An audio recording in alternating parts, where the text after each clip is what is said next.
You're listening ad-free on Amazon Music.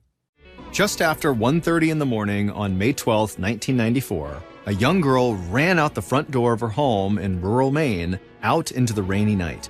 Barefoot and terrified, the girl went door to door screaming for help, but no one heard her. Finally, after running nearly 2 miles in the dead of night, she arrived in her little downtown and managed to flag down a restaurant owner. The owner would help the girl call 911, and within minutes, the police would arrive at that young girl's home. And what they would discover there was one of the most horrific crimes ever committed in that small town. Not only because of its sheer brutality, but also because of who committed it and why. We tried to make this story make sense, but sometimes the truth is stranger than fiction. But before we get into that story, if you're a fan of the strange, dark, and mysterious delivered in story format, then you've come to the right podcast because that's all we do, and we upload twice a week, once on Monday and once on Thursday. So if that's of interest to you, please delete all the music off of the Amazon Music follow button's phone and replace it with every episode of the brand new Ballen Studios podcast, Bedtime Stories. Just search for Ballen Studios and then look for Bedtime Stories on Amazon Music. Okay, let's get into today's story. On the morning of August 23rd, 1993, Crystal Perry got ready for work in the bedroom of her small white wooden house in Bridgeton, Maine. And she was excited because it was her 30th birthday. Crystal was very attractive with pale freckled skin, light blue eyes, and thick, bright red hair. Her hair actually was so bright that it made her almost immediately recognizable wherever she went in her small town. And on the rare occasions when Crystal went out to a bar or went dancing with her friends, her looks made her the center of attention. Or they made her an object of desire for men watching her from a distance who couldn't get the nerve up to go talk to her. In her bedroom, Crystal finished getting dressed for work, and then she called out to her 11-year-old daughter, Sarah, to let her know it was time to go. But Sarah was already standing behind her mom, and she shouted, "Happy birthday!" Crystal was startled, but she turned around and gave Sarah a big hug. Crystal had only been 18 years old when Sarah was born, and she had actually only been 15 years old when she married Sarah's father. At such a young age, Crystal's parents had to give their legal permission for the marriage to take place. But the marriage didn't last, and Crystal had gotten divorced when Sarah was a little girl. Since then, Crystal and Sarah had pretty much been on their own, and they were as close as a mother and daughter could get. They spent almost every night together watching movies, reading books, and talking and laughing in their house. Even as Sarah got older, Crystal still made it a point to tuck her in before bed, and sometimes she would even sing to her until she fell asleep. And on that morning of her 30th birthday, Crystal was heading out to her job at a local shoe factory that she had only taken just so she could make enough money to afford the little house where she and her daughter lived. The work Crystal did, sewing parts of shoes by hand, was totally backbreaking, and she would come home from work at night feeling totally tired and smelling of chemicals from the factory. But Crystal thought the long hours and hard work was all worth it because Sarah had a home and a room of her own. Crystal and Sarah walked outside, they got into Crystal's car in the driveway, and drove down the road through Brighton. Their house was secluded and surrounded by woods, and there were only a few houses nearby. But after a short drive, they pulled up to the house of a family friend where Sarah was going to spend the day.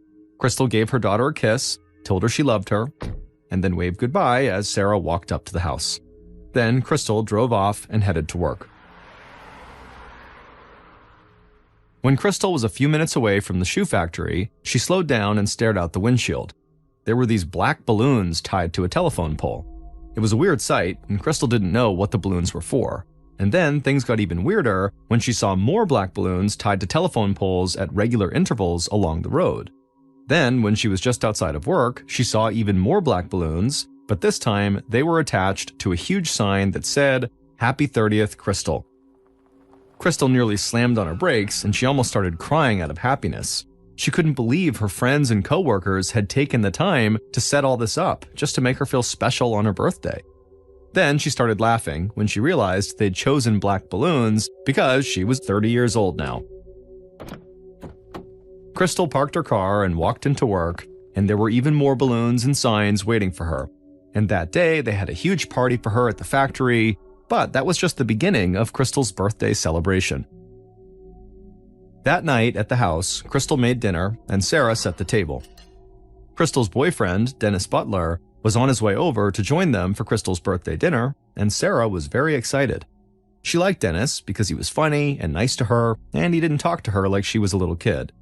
Crystal was happy that Dennis was good with Sarah and that Sarah liked him, but Crystal still wasn't sure about her own relationship with Dennis. Dennis was about to turn 20 years old, but he worked full-time and he'd actually already been married before, so he seemed older than he was. But Crystal still just felt totally strange about the 10-year age gap between them. Still, Crystal and Dennis always had a good time together, and she knew finding the right guy in a small town wasn't always easy. The tourists who came to Bridgeton, Maine from all across New England saw it as a quaint little city with stunning natural beauty and charming shops and restaurants. But the people who lived there knew there was actually a side of the town that the tourists did not see. Drug use and drug dealing had been a problem in the area for years. In fact, one of Dennis's old high school classmates who lived not too far from Crystal, a guy named Michael Hutchinson, was known to show up to bars in town or just to walk around the streets totally high on cocaine. So, as Crystal put the finishing touches on dinner, she told herself that at least Dennis had not fallen into that kind of lifestyle. And it was her birthday, so she just wanted to be happy and have a good time and not spend the night worrying about her future with Dennis. A few minutes later, there was a knock on the front door, and so Sarah walked across the linoleum kitchen floor, went through the small living room, and opened the door, and there was Dennis. Dennis said hello to Sarah and gave her a big hug, and then he shouted happy birthday to Crystal. Dennis was tall and thin with dark hair and a square jaw, and he wore a gold earring in one of his ears. He went into the kitchen, gave Crystal a kiss, and then handed her a birthday card and a present. And a few minutes later, Crystal, Sarah, and Dennis sat down at the kitchen table and had dinner, and then they ate the birthday cake. After dinner and cake, Sarah helped her mom clear the dishes and put them in the sink. Then she handed her mom a small box with a bow on it. Crystal opened the present, and right away she got choked up. Sarah had gotten her this little pewter figurine of a warrior woman holding a sword, a perfect symbol of a single mother who fought as hard as she could to take care of her daughter. The three of them went into the living room and talked for a while. Then at some point, Sarah felt tired, so she got up, said goodnight to her mom and Dennis, and headed up to her bedroom. Crystal didn't tuck Sarah in that night because she stayed on the couch talking to Dennis. And so Sarah lay in bed thinking that Dennis and her mom might get married soon, and the thought of that made her happy. But as Sarah began to drift off to sleep, she began hearing yelling from the living room. And not long after that, Sarah heard the front door slam shut. And then she heard Dennis's car screeching out of the driveway. Sarah had no idea what had happened, but it obviously sounded bad, but she just stayed there in bed and tried to go to sleep. Crystal sat in the living room, crying on the couch.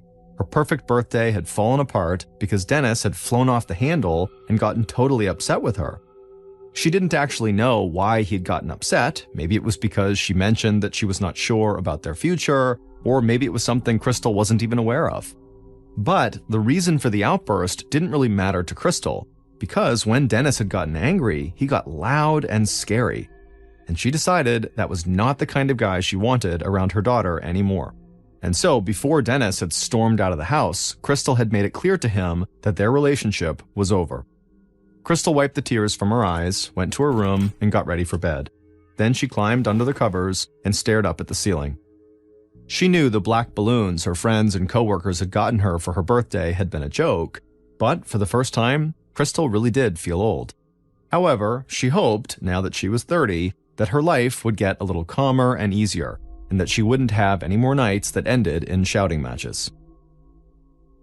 But not long after Crystal's 30th birthday, for reasons even Crystal couldn't totally figure out, Crystal let Dennis right back into her life. Dennis spent the next several months trying to convince Crystal to put their past arguments behind them. He worked hard to prove that she could trust him, and he did everything he could to win her back.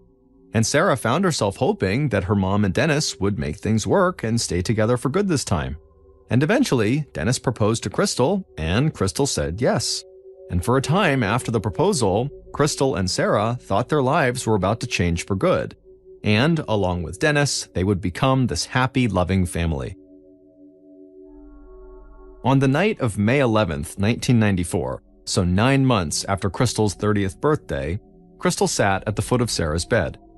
Sarah was 12 years old now, but she still liked talking to her mom every night before she went to sleep. And for the past few weeks, Sarah had felt like she was comforting Crystal more than Crystal was comforting her when they talked at night.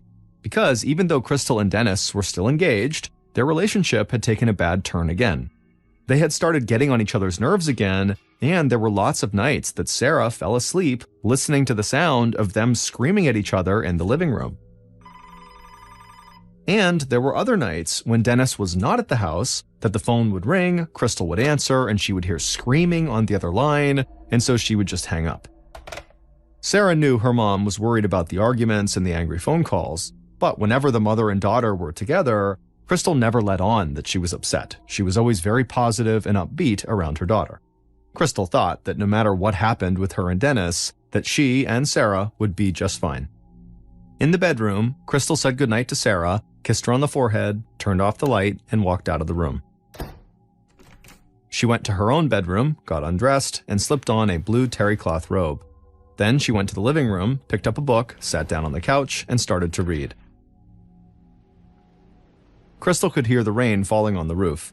She loved that sound. It made her feel relaxed and safe somehow, like the rain would let her hide away from the rest of the world. But after midnight on May 12th, there was a sudden knock at the front door. Crystal put her book down and quickly walked across the living room. She didn't know who was there, but she didn't want their knocking to wake up her daughter. Crystal opened up the door just a little bit, and then she and the person standing outside talked briefly. Then Crystal smiled, opened the door wide, and let the visitor into the house. Just before 1 a.m., so less than an hour after this visitor had knocked on the door and come inside, Sarah woke up in her bed. She heard shouting coming from the kitchen, and so she figured her mom must be in another fight with Dennis. So Sarah closed her eyes and tried to go back to sleep. But then Sarah heard her mom scream, "No!" over and over and over. Sarah got scared and yelled to her mom, but Crystal just kept screaming, "No, no!" from the kitchen. Sarah immediately got out of bed and grabbed her white terry cloth robe that was similar to her mom's, put it on over her pajamas, and crept across her room to the door as quietly as possible. She wanted to help her mom, but she didn't know what to do, so she just crouched there by the door and listened. Then she heard something like boots stomping in the kitchen, and she heard a loud crash like something had fallen onto the floor. Sarah stayed in her room, too terrified to move. Then the house fell silent, and she thought about running out of her room, but suddenly she heard footsteps in the kitchen again, so she kept waiting inside of her bedroom by the door. Minutes later, Sarah heard the sound of the front door opening and shutting, and then there was no more sound coming from the living room or the kitchen. So Sarah stood up, flung her door open, and ran from her bedroom to the front of the house. She looked into the kitchen, and she screamed. Sarah saw her mother lying on the kitchen floor. There was blood on her robe and her legs, and near her was the phone that was off the hook. Sarah began yelling for her mother, but Crystal didn't respond. So Sarah grabbed the phone and tried 911, but the phone wasn't working. It just kept on beeping. So Sarah dropped the phone, ran out of the kitchen and out the front door into the rain. She felt wet grass and mud on her bare feet as she turned up the road and ran towards her closest neighbor's house. When she got there, Sarah rushed up to her neighbor's door and started knocking and screaming, but there was no movement inside and nobody answered the door. So Sarah turned and ran to the house across the street. She was cold, her robe was soaked, and her feet were caked in mud. She banged on the door as hard as she could and she waited, but again nobody answered the door. So Sarah turned again up the road and started running into town. By this point, her legs were burning and she was totally out of breath. Sometime after about 1:30 in the morning, after Sarah had run for about 1.5 miles in the rain, she made it into town. She saw a light on inside a small Italian restaurant, so she ran to the restaurant door and started pounding on it. Then she noticed a light go on in the small apartment above the restaurant where the owners lived. And a few seconds later, a man and a woman, the restaurant owners, opened the door. The woman looked totally shocked when she saw Sarah standing there in the rain covered in mud. The woman wrapped her arms around Sarah and brought her into the restaurant. The owners asked what was going on, and Sarah said her mother had just been attacked at their home. The man took Sarah's hand and led her to the phone, while the woman went back upstairs to get Sarah a blanket and dry clothes. The man dialed 911 and told the operator that he needed police assistance immediately, and then handed the phone to Sarah. And then Sarah spoke as clearly as she could and told the operator that her mom was at her house and that she was hurt and that there was blood everywhere.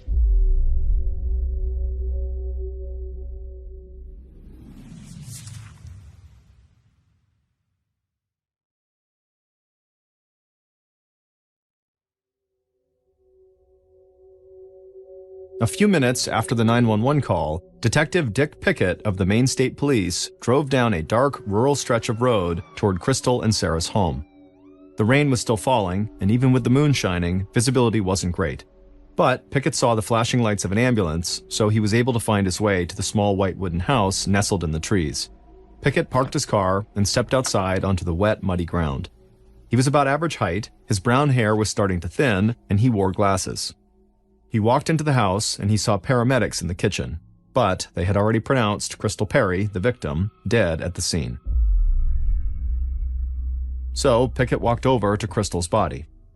Pickett knew that small Maine towns might not be as picture-perfect as the tourist thought, but he was still shocked at what he saw, and he knew immediately that the news of this crime would cause fear and panic throughout Bridgeton. Pickett couldn't get over the amount of violence that had obviously taken place in this kitchen. His first thought was that this had to have been a crime of passion, carried out by someone who knew Crystal intimately, and whoever had done this had left a huge mess behind. There were bloody boot prints leading from the kitchen to the front door, and there was blood spatter all over the walls and kitchen counters. Soon after Pickett arrived, he was joined by several other state and local police officers and a state forensics team. Pickett led a few of the other officers on a sweep of the house, and they found their way into Sarah's bedroom, where they found the room was totally undisturbed, and there were even a few stuffed animals perfectly placed around the room where Sarah liked to keep them. After the 911 call, an ambulance had been dispatched to the Italian restaurant, and Sarah had been taken to the hospital. Pickett knew he would have to talk to her, but he couldn't imagine what that little girl was feeling at this moment. Pickett and the others checked Crystal's room next, but it also looked like it hadn't been disturbed. So Pickett believed whatever had happened to Crystal only took place in the living room and the kitchen. He walked back towards the kitchen and saw a photographer taking pictures of the scene and forensics officers studying the bloody boot prints on the floors. They hadn't found a murder weapon yet, but they still had plenty of evidence to work with. And Pickett saw a forensics officer crouched over Crystal's body, and she was fixated on one of Crystal's legs. She called Pickett and other forensics officers over, and she pointed to a small drop of blood on Crystal's leg that was almost a perfect circle. Pickett asked why that particular drop of blood was any different than the rest of the blood on Crystal's legs. The forensics officer looked up at him, pointed at the drop of blood again, and said they needed to take a sample of it, because she knew a drop like that had to be what was known as a passive blood drop. That meant it did not come from Crystal. And in this particular case, the forensics officer said the blood could have only dripped off of someone who was standing right over Crystal and fallen onto her body after she was already dead. So the forensics officer was pretty confident that that drop of blood belonged to Crystal's killer. The forensics team took the blood sample and gathered other blood samples from around the room. But Pickett knew testing them would take time, and having DNA from a blood sample didn't mean authorities would necessarily be able to match it to anyone. So Pickett called his investigative team together. He said he knew it was late, but he wanted to work fast and he wanted to work smart. He sent members of the team out in the middle of the night to see if they could track down and interview Crystal's neighbors, friends, and family. And within a couple of hours, Pickett got news that set the investigation in motion. One of Crystal's friends had told police that 2 weeks earlier, Crystal's fiancé, Dennis, had shown up to Crystal's house waving a knife around and threatening to kill her. At 4 a.m., 2.5 hours after police arrived at Crystal's house, Detective Pickett and 3 other officers knocked on the door of Dennis's parents' house where Dennis was staying. It took a few minutes, but Dennis finally answered and let the police inside. Pickett asked Dennis if he had seen Crystal that night, and then Dennis did something that kind of stunned all of the officers. Instead of answering the question, Dennis started pacing the room and he turned to the cops and asked, "Is Crystal dead?" and as soon as that happened, the police decided they really needed to bring Dennis in right away for questioning. A little later that morning, Dennis sat across from Pickett and the other members of the investigative team in a small, cramped police interrogation room. Pickett didn't waste any time with pleasantries. He told Dennis that in the few hours since they had found Crystal's body, they had already learned that she and Dennis had a pretty rough relationship and that Dennis was known to have a temper and to get aggressive.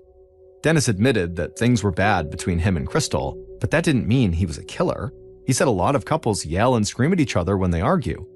Then, in a calm voice, Pickett asked if Dennis was at all responsible for Crystal's death, and Dennis said no. But then, Dennis started shaking, almost like he was having convulsions.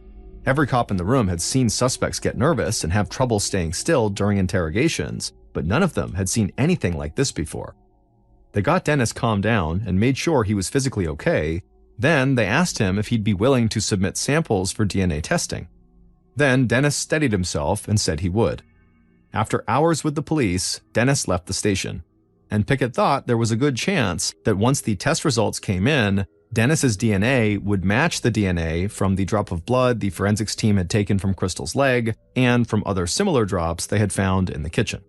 So Pickett thought there was a pretty good chance he'd be able to close this case quickly. On the afternoon of May 12th, so a few hours after police had questioned Dennis, Detective Pickett and another officer walked into a small bedroom inside of Sarah's grandmother's house, so Crystal's mother's house. There, they saw Crystal's 12-year-old daughter, Sarah, sitting almost motionless on the bed, staring at the sunlight that was coming in through the window. After Sarah had been released from the hospital, she had been sent to stay with her grandmother. Pickett approached Sarah and introduced himself. Then, Pickett very calmly and gently asked Sarah to please tell them what had happened at her house the night before. Sarah took a deep breath and then told the officers that she had been asleep and then heard her mom screaming in the other room. She said she had stayed in her own room until everything went quiet. Then she told the officers about how she found her mom in the kitchen, how she tried to call the police, and then how she ended up running outside and all the way into town to get help. Pickett smiled at Sarah and then asked her if she had maybe caught a glimpse of the person who was with her mother, or if maybe she had recognized this person's voice. Sarah stared at Pickett. She didn't like how he was talking to her, like she was just a little kid. Sarah said she didn't see the other person because she stayed in her room the whole time, and all she had heard was shouting, so she couldn't make out the other person's voice. Pickett smiled again, then he asked her if she liked her mother's boyfriend, Dennis. And was it maybe possible that Sarah knew Dennis had been in their house, but she just didn't want to say that because she wanted to protect him? Sarah glared at Pickett. She was young, but she was smart and observant, and she thought the police wanted her to be an eyewitness who had seen the man who they already believed had killed her mom. But Sarah said she really didn't know who else had been in the house. Pickett thanked Sarah for talking to them, and he and the other officer walked out of the room and headed outside. Pickett did believe Dennis was the most likely culprit, but police would have to wait weeks on DNA test results, and Pickett had no intention of excluding any other leads that might come up between now and those results coming in. Later that day, the investigative team met with more of Crystal's friends and coworkers, and most of them pointed the finger at Dennis too. They knew about his and Crystal's history, and they knew about Dennis's temper. But a few of her friends said there was another man police should look into, Crystal's ex-husband and Sarah's father, Tom Perry. So Pickett began digging into Tom's background right away. He discovered that Crystal had been after Tom to pay the monthly child support that he owed her because he was not giving her the money that the court had ordered him to pay after he and Crystal got divorced. Pickett figured if Crystal had been after Tom for money, that might have been a motive for Tom to attack her.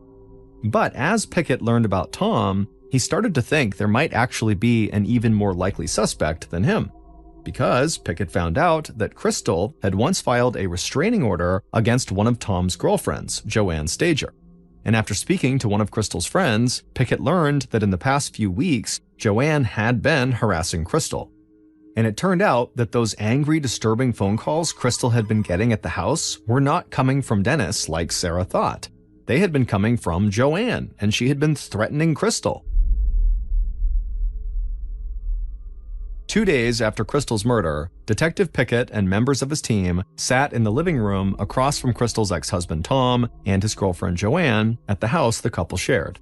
The investigative team still considered Crystal's boyfriend Dennis their primary suspect, but with new information about Tom, and especially about his girlfriend Joanne, they had another promising lead.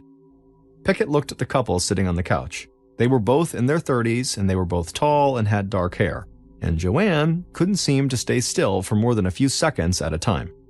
Pickett asked Tom about his relationship with Crystal, and when he did, Pickett immediately saw a look of anger come across Joanne's face. But Tom would answer, and he would say that he barely ever talked to Crystal anymore, and he said he totally regretted this, but he didn't really play any meaningful role in his daughter, Sarah's, life. After that, Pickett turned to Joanne and asked her about the restraining order Crystal had filed against her. Joanne kind of laughed, and then she told Pickett a story like she was performing on a stage. She said a couple years earlier she had seen Crystal's red hair from across the dance floor at a club, and she had seen men watching Crystal from all over the place like they always did. But she wasn't angry about that. She was angry because she believed Crystal still had a thing for Tom, and she was tired of Crystal calling the house. So she had marched across the dance floor and confronted Crystal about it. She said Crystal had gotten angry and looked like she was about to start a fight, and so preemptively, Joanne punched her in the face. As Pickett listened to this story, he had trouble believing that anybody other than Joanne had been the cause of that fight. After she was done, Pickett asked her about the angry phone calls, and Joanne said she was just telling Crystal to back off and to leave Tom alone. But Joanne said she would never kill anyone. Finally, Pickett asked where each of them had been at the time of Crystal's murder, and they said they had been together at the house. Pickett knew they could be telling the truth, but each of them being the other's alibi wasn't nearly enough for Pickett to accept their story.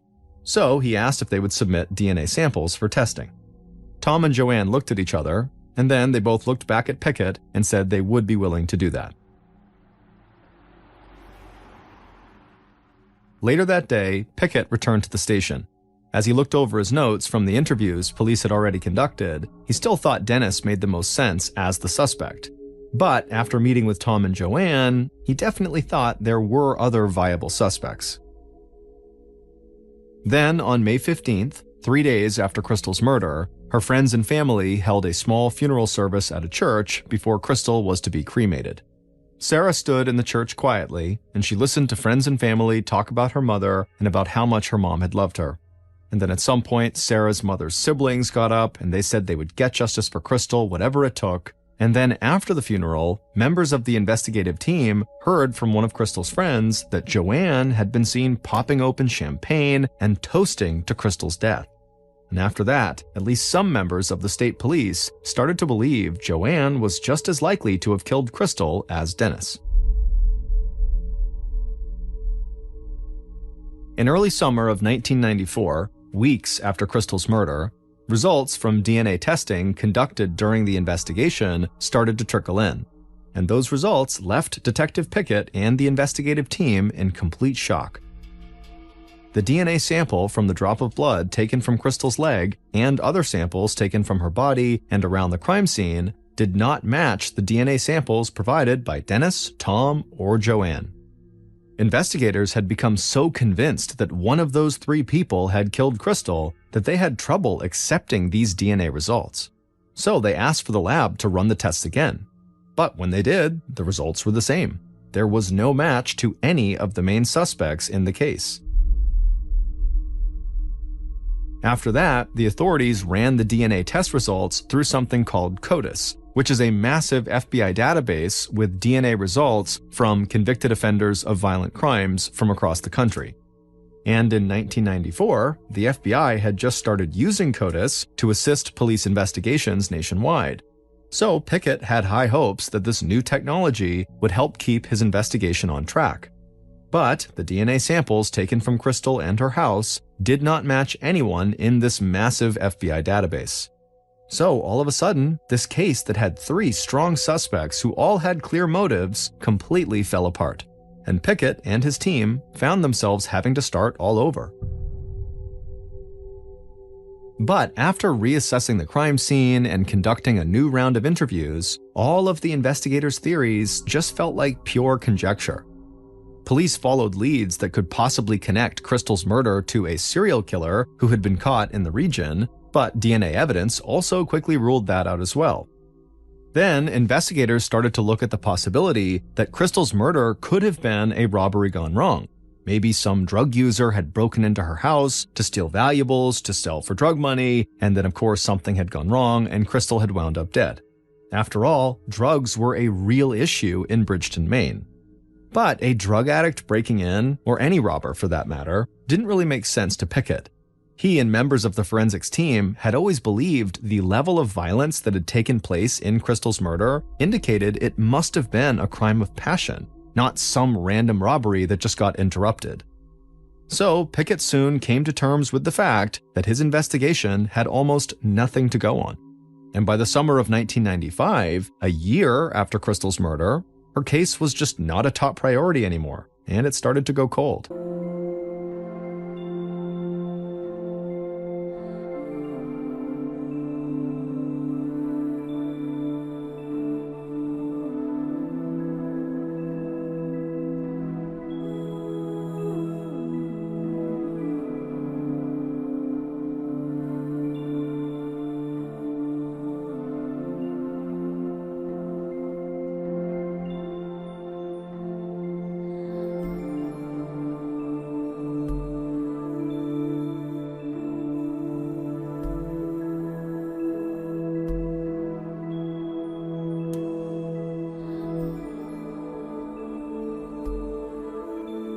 And in May of 1996, 2 years after Crystal's murder, there was still no new information coming in. Crystal's siblings posted a $10,000 reward for anyone who could provide information that would lead to the arrest of the person who had killed their sister, but none of the people who then came forward were able to provide any useful evidence. So another year went by with almost nothing new on the case. Then, not long after that, Detective Pickett retired from the Maine State Police, and people in Bridgeton figured they would never know who had killed Crystal. By that time, Sarah had moved to Texas to live with family members there, and she was doing her best to try to live her life. She thought about her mother constantly, but she had started to distance herself from her friends and family in Maine, as well as the police she had met during the investigation. Years went by without Sarah ever hearing anything new about her mother's murder case, and she grew up, graduated high school, went to college, and then got a job. The little 12-year-old girl who had found her mother murdered in the kitchen and who had run across town in the rain in the middle of the night to get help had now become an adult. And like almost everybody else, Sarah had eventually given up on ever knowing who had killed her mom. In April of 2006, almost 12 years after Crystal's murder, Detective Walter Gerzib of the Maine State Police was sitting in his office. Gerzib had been involved in the investigation into Crystal's murder when he was a young officer, and after Pickett retired, Gerzib had moved up the ranks, and he had remained one of the few investigators who continued to try to find new leads in Crystal's murder case. But that case had remained cold for over a decade, so Gerzib was not hopeful that he or anyone else would ever solve it. Gerzib's phone rang at his desk, so he answered it, and an FBI agent introduced themselves on the other line. And after the two had talked for a few minutes, Gerzib couldn't believe what he was hearing. The FBI agent told him a kidnapper had been caught and convicted in Maine. That kidnapper had submitted a DNA sample, and that sample had been run through the FBI database, and it had matched the blood samples that had been found on Crystal and in her house 12 years earlier. Gerzib hung up the phone in total shock. Soon after the call, Gerzib, other members of the Maine State Police, and FBI agents met with this kidnapper who was in custody. And after that meeting, Gerzib would make a phone call he had been waiting to make for years. He would call Crystal's daughter, Sarah, who was 24 years old at the time, and he would tell her that the police finally knew who had killed her mother. Based on the meeting with the convicted kidnapper, interviews conducted during the investigation, and evidence and DNA samples collected from the crime scene, Here is a reconstruction of what police believe happened the night somebody murdered Crystal Perry on May 12, 1994.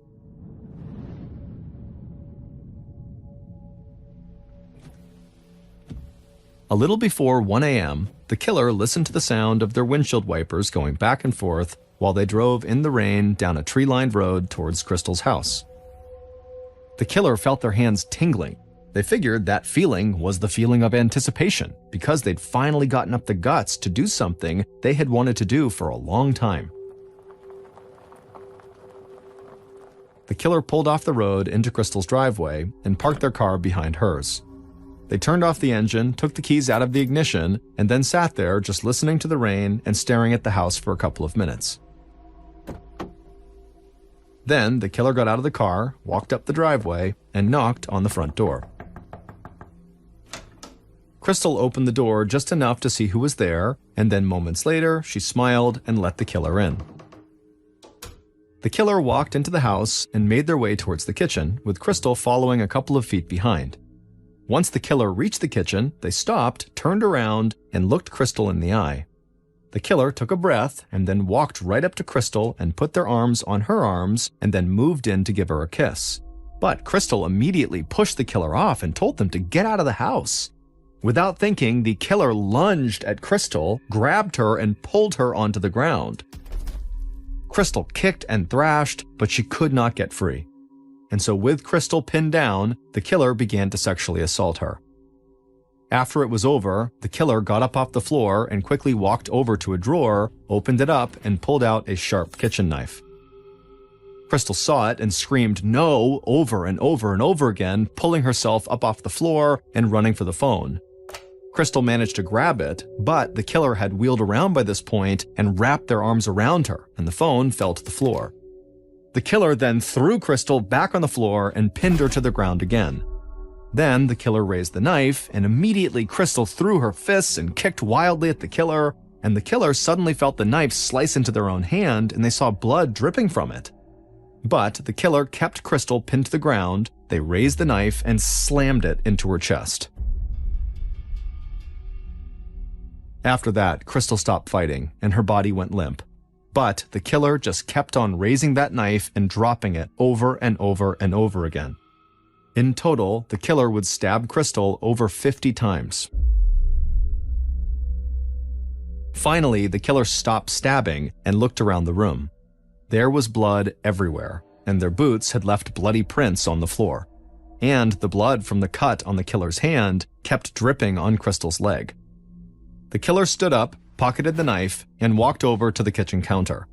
They grabbed paper towels, knelt down, and started wiping away some of the blood on the floor.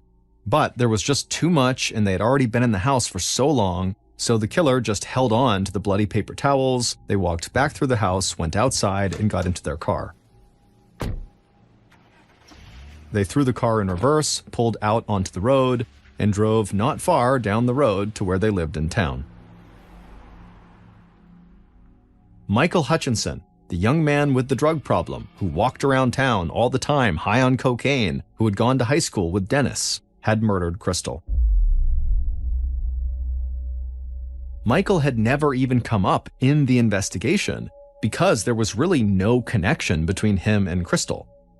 It turned out that when Michael came to Crystal's house on the night of the murder, police believe he asked to use her phone because he said he was having car trouble. And Crystal most likely let Michael in because she recognized him as a local and because she was just a nice person. But some members of the police believe Michael was a bit more calculated, that he had probably been one of those men who checked out Crystal from a distance when she was in town or at a bar or on a dance floor, and Michael had wanted her. And so he had shown up to her house, possibly under the influence of alcohol and drugs, and tried to get her to sleep with him. And when Crystal rejected him, Michael went into a blind rage, and he sexually assaulted her and ultimately killed her. And Michael had basically gotten away with it and never even been suspected for years. But then Michael got busted for something totally separate, kidnapping, and he submitted DNA samples, and the FBI database got a hit. Michael's new DNA samples matched the passive blood drops taken from Crystal's leg and from her house. Further tests also showed that Michael's semen matched the semen samples taken from Crystal's body. And finally, when investigators met with Michael, they saw a large scar on his hand from a cut that matched the type of knife that was used to kill Crystal. Michael was convicted of murder and sentenced to life in prison without parole. As of 2023, Sarah, Crystal's daughter, is a very successful author. She wrote a memoir about her life with her mother before the murder and her life after the murder. The book's dedication page simply reads, "For her."